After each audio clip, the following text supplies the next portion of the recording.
Welcome to the Totally Honest Cooking Show. My name's Mark. Today we are doing some sort of fancy feta and risotto mixture concoction thing. I know it sounds enticing, right? So my friend messaged me the other day that she was doing some sort of feta orzo hoity-toity chefy sounding one-pot pasta thing. I liked the way it sounded, but I'm not a big fan of pasta most of the time. I do prefer rice.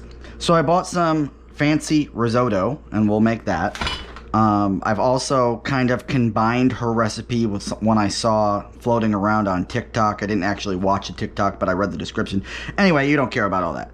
So we're going to start with 1 cup of garlic peeled and jammed into the 1 cup measure to make sure that it's about a cup. We're going to throw in, with reckless abandon, a bunch of cherry tomatoes. From there, we're going to add about 1/4 a cup of olive oil.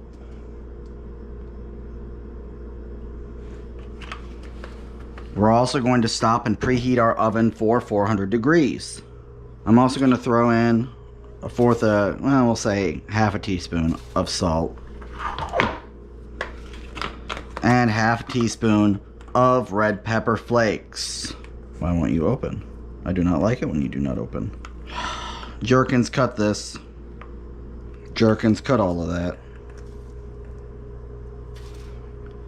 We're also going to add half a teaspoon of red pepper flakes. We're going to put our 1/4 cup of extra virgin olive oil. I suppose you don't have to use extra virgin for this, but I'm going to because it's what I have. Then I'm just going to get in there with my hands, move it all around, shake it around. So now that this is mostly coated, we're going to take our block of feta, get it out of the packaging, asking our editor Jerkins to cut if it becomes embarrassing. No, it came right out. Good. Stick this right in the middle. Then we're going to put another 1/4 a cup of olive oil over top of that. And if anywhere doesn't look like it has oil, just give it a healthy glug, because why not? Life is fun like that. And maybe another little shake of a red pepper, right? Just to make sure our cheese gets some too, right? Now, this will no longer be a one-pot pasta. So what I'm going to do is put this in the oven for about, I don't know, half hour to 45 minutes until the cheese starts looking a little charred and ready to mash off. The tomatoes should pop and the garlic will get all soft, and then we'll be able to mash the garlic. While that's going, I'm going to fry up some super fat bacon. Throw some mushrooms in and spinach in the bacon fat and cook that up and make our fancy risotto. So that's what's going on. We'll stick that in there. We're going to start by making our bacon. And I have bought the thickest, fattest bacon I could find. Now here's the deal with the bacon. The bacon should add a certain crispy umami sort of thing to this. And at least if we render it properly, and it should add a different kind of fat because there's already plenty of fat in this. This is not a health food recipe in spite of the fact that I have thrown in a bunch of vegetables. In fact, without the bacon, it is meat free until you add the bacon, but still not healthy because it's chock full of oil and cheese. It's not unhealthy per se unless you have, high blood pressure, high cholesterol, that sort of thing, but not great for you. I'm thinking we'll probably use like 6 strips of this. So while the bacon is cooking, I'm gonna go ahead and start making our rice. Now this is kind of expensive for rice. This is arborio risotto rice. The difference between this and regular rice is that this should cook up creamier, right? So we're going to start by putting a cup of this into a sieve and running cold water on it for like 2 minutes. While you're doing that, make sure that you're tending to your bacon. Occasionally look at it, make sure that she's not gonna burn. I'm going a little slow in hopes that I render out all the fat. You do you.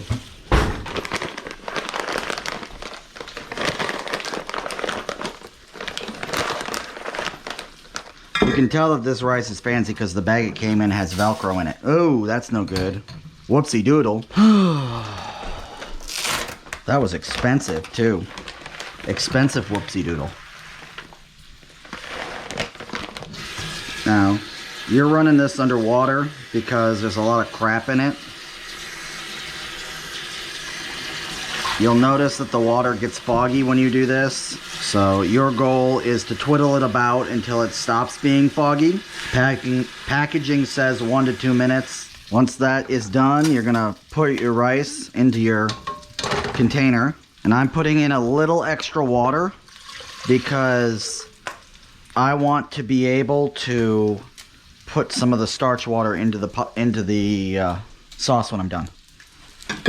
I'm also going to add in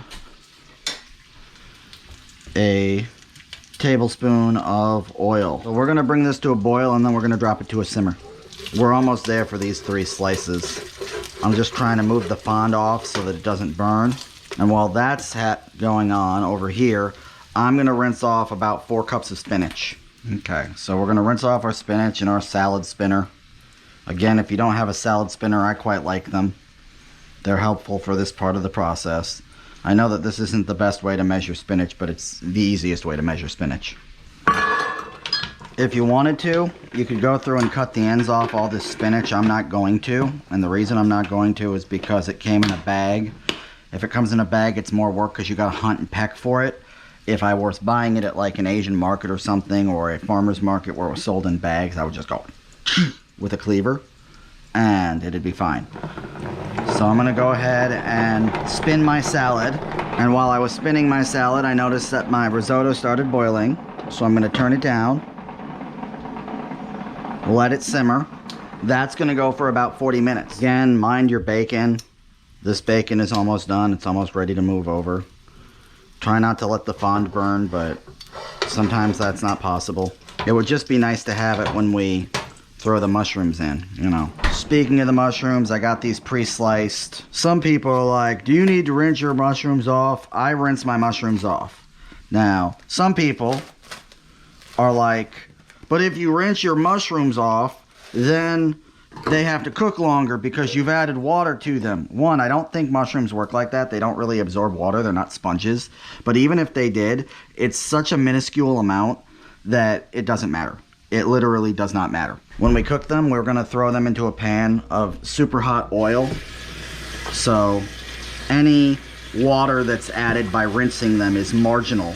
You don't need to worry about any of that. That's an old wives' tale. But at the bare minimum, you should clean dirt off them if your mushrooms are dirty. If they're not dirty, then I guess don't worry about it. I like to cover my bases here.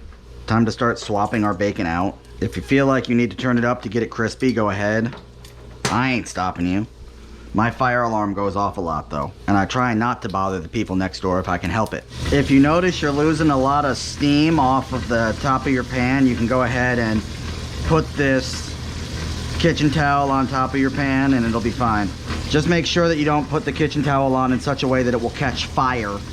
That would be no good. Okay, at this point the bacon is done. I did my 6 strips. I'm pouring off most of the fat, not all the fat, and then I'm chucking my mushrooms in.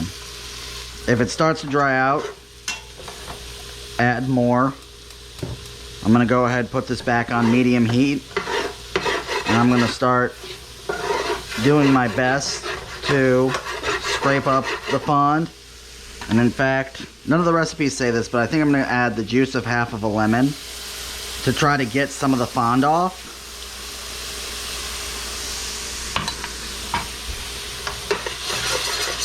There we go. I just didn't want to add water back into it because that takes flavor away. You could also use broth. If you wanted to make the risotto really interesting, you could use some sort of broth while you cook that.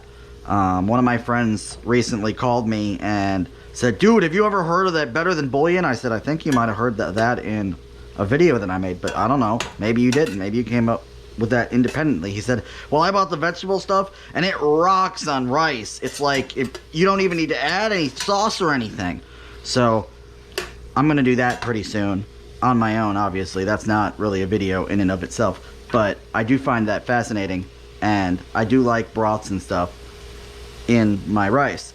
Anyway, we're gonna let these cook down, and in a minute or so the timer on my phone should be going off to let us know that the feta is ready to at least be looked at. Yep, 20 seconds. So we're just gonna look at it now. Okay, those have bursted and they have a good look to them. I'm gonna say, yeah, let's pull that. You know what? No. I'm gonna leave that for like another 5 minutes. I'm gonna leave that for another 5 minutes while we cook up our mushrooms, just because it won't take very long to get them to give everything up. And how's this coming? Risotto looks done, more or less. These are almost done already. I might turn the heat up on them just a little bit, see if I can get them to caramelize. But next up, we're gonna chop our garlic and we're gonna make our white balsamic glaze. Now, until my friend messaged me her recipe, I didn't even know white balsamic vinegar was a thing. But remember that I'm a big fan of Salt, Fat, Acid, Heat, which is a cookbook whose author's name escapes me at the moment. And acid is one of the major components of most foods. This is why we use the tomatoes. This is why we are using this white balsamic vinegar. White balsamic vinegar is just a grape must from regular balsamic video. White balsamic vinegar is just the grape must from regular balsamic vinegar combined with white wine vinegar. So that's what that is. We are making a mixture of white balsamic vinegar and honey to make a little glaze. And I squished my top. That's fine. We'll be okay. So I'm gonna add 2 tablespoons-ish. Again, it doesn't have to be exact. You just gotta. Then I'm gonna take some honey. Oops. Then we're gonna take some honey, add that in there. I don't know how much because I'm a hack and a fraud.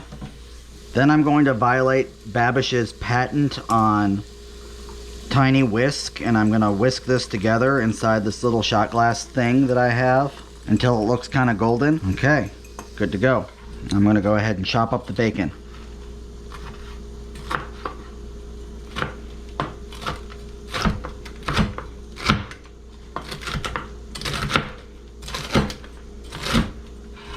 Then I'm just gonna throw it back in with the mushrooms because that seems like the path of least resistance at the moment.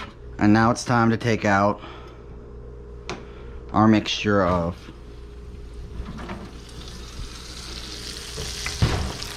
all of this stuff. So there's a couple ways we can do this. I'm just gonna pour it in this pan because I'm not sure everything will fit into the 3x9 pan. It probably will, but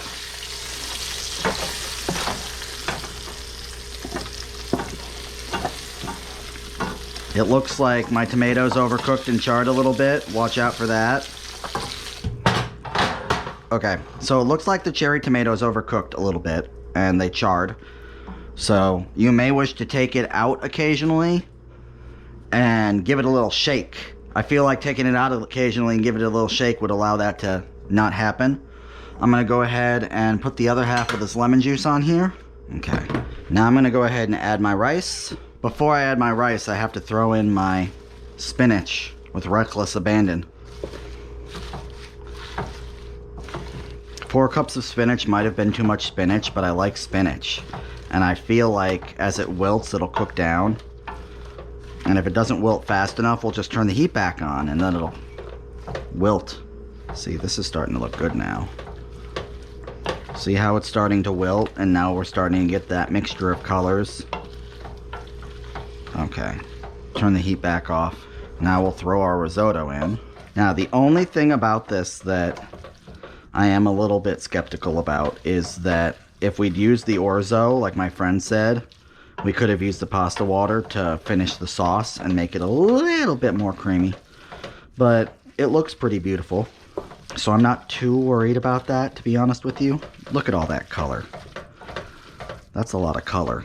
Now, I said to my friend, I don't know about this whole white balsamic glaze thing, They assured me that it really brightens the dish up, so I do recommend it. White balsamic vinegar is not super expensive because it's mostly white wine vinegar, unlike its counterpart, regular balsamic vinegar. Okay, so just a little bit of that, not too much. That might have even been too much, to be honest with you. I don't know what I'm doing. So, this is what we're working with. It looks very good.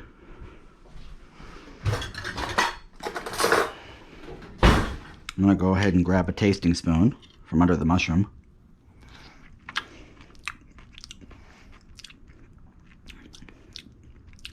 This is very good. There's a little bit of spice at the end because of the red pepper flakes. Very complex flavor. And the risotto is nice. Alright, like, subscribe, click the little bell.